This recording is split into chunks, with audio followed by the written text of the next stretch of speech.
Okay, so paano mag-establish ng server and client kung gusto natin magtayo ng sariling internet shop business?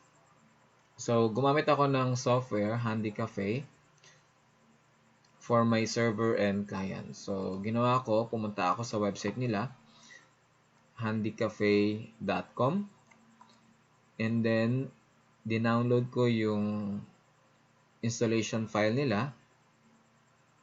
Meron na silang bagong version, updated version. So, ang dinownload ko is version 3. So, pero bago yon nag-sign up ako para i-send nila yung registration or product key via email. So, nagawa ko na yon, nag-register na ako, and na-download ko na yung software.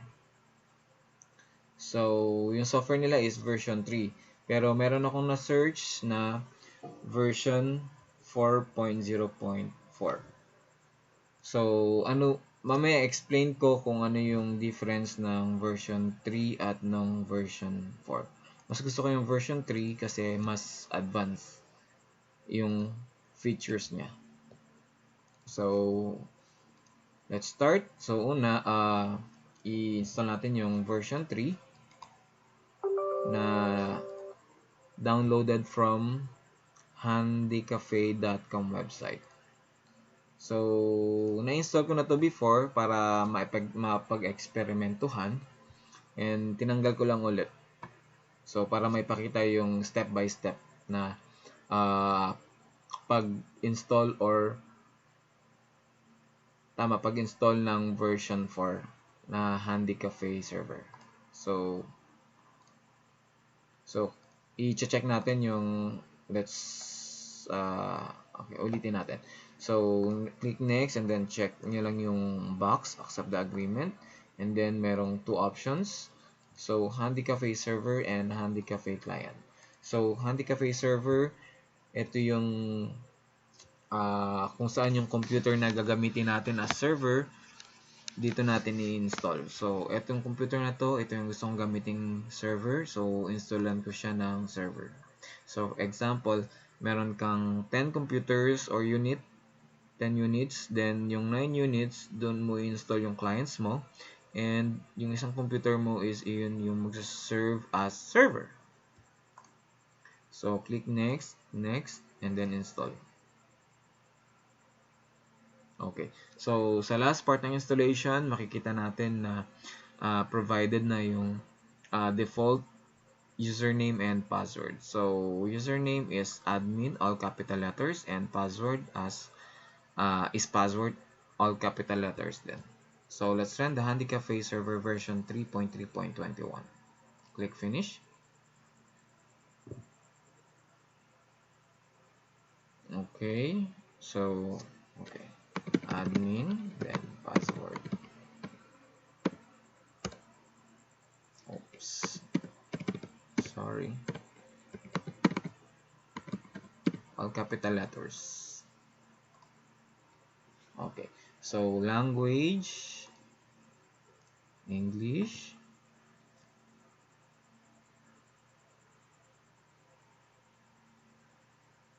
Okay. So, gaya nga ng sinabi ko, na-i-install ko na to before and na-i-register ko na. Kaya, kung mapapansin ninyo,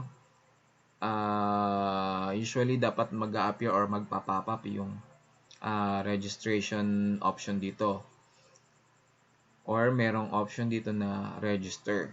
Pero dahil na-i-register ko na siya before, wala na siya dahil pag check natin dito, yung about is it's already registered. So, version 3.3.21. Okay. So, itong version na ito, pagka check natin, ito lang yung option. Login, prepaid, play and pay, other is game, login, prepaid, and all network. So, sa version 4, makikita natin, pwede tayong mag-login server as admin. So, dito, wala siya sa option na yon. So, ibig sabihin, kahit na malayo yung mga computers natin sa network, pwede tayong mag-login sa server, pwede nating i-troubleshoot, pwede nating ma-remote or makita yung activity ng ating clients. So, dito wala siya. Wala yung enable server, login server, enable admin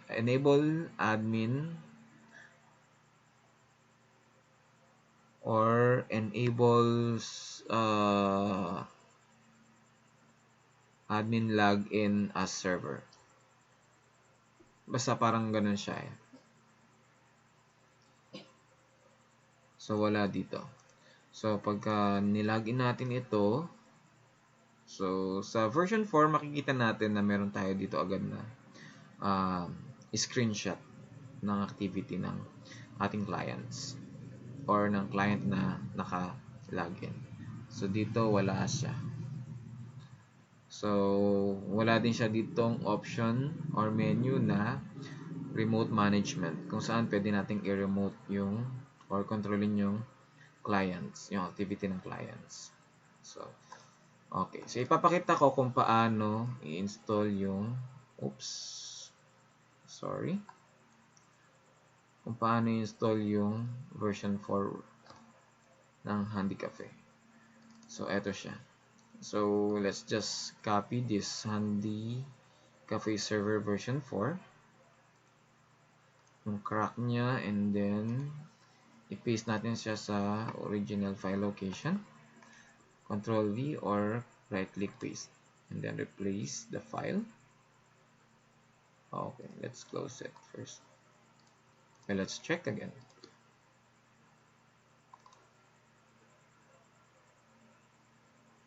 Okay, admin.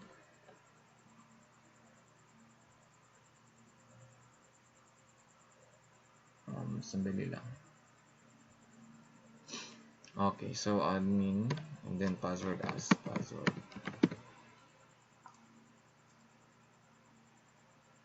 Okay, so ayan. So mapapansin natin iba na yung itsura niya ngayon. So check natin sa about. So version 4.0.40. Okay. So ngayon, etong CHP, yung client ko. So meron siyang screenshot, makikita natin yung name ng internet shop. So, for example, nilagay ko Tom's Internet. So, ayan. And, sabi ko nga po, meron tayo ditong option na admin login. Nakikita natin dito yan kung naka-enable yung option natin. And then sa client, option. So, enable admin login from server. So, kanina wala siya sa version 3. So, pwede tayong mag-login as admin. So, let's check from our screenshot kung nakapag-login na siya as admin. Okay. So, ayun. And, pwede din natin siyang i-remote gaya ng sabi ko kanina. So, dito, kanina wala yung mga option na ito. So, dito sa version 4, sa version 3 wala siya, pero ngayon meron dito na sa version 4. So, meron siyang remote management. Let's check. So, ayan. Pwede nating i-remote. There. Okay. Pwede nating kontrolin yung ano niya. Okay. For example, google.com.